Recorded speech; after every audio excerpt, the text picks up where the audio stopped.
What's up, kings and queens? What's going on? And welcome back to my channel. If you are new, welcome. This is my 20-month lock update, and this is what my locks look like right before I retwist. So my current regimen is working for me. Can y'all see how much new growth I have? This is just 5 weeks of new growth, and it's crazy. So my locks are really thriving right now. I know that the hair goes through phases, which is the growth, transition, I think it is a resting phase, and then there's a shedding phase, and I'm definitely in the growth phase right now.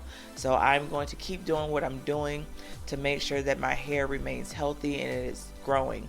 So all I do pretty much right now is right before I retwist, I brush my locks with a soft bristled brush, and that is going to remove little lint cotton pieces that stuck to my hair, either from my clothing, from my sheets, or from my wrap.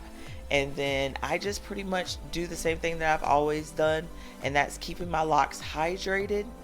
I keep my scalp and also my locks moisturized, so I spray it and then I apply an oil, brush it, and then I retwist. And the products, like, I cannot stress this enough because I always get the question, what products are you using?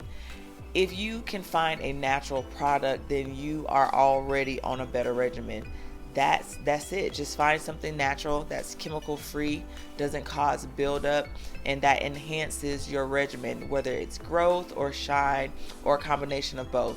So one thing I did want to highlight is that I combined my roots, not my roots, but I combine much of my edges because I have experienced a bit of postpartum shedding, and I experienced some shedding while I was pregnant. So this, like I went through with my twins, it started around 3 months last time, but this time it started early. And so I'm hoping to help combat that by using, good products, but that's something that I can't really help. So it is what it is, and I'm going to make sure that I'm taking the supplements to make sure that my hair grows back if it should thin out too much. So that's pretty much it. If you have any questions, comments, or concerns, leave that in the comments box below. And until next time, be you, be beautiful, be blessed. Bye.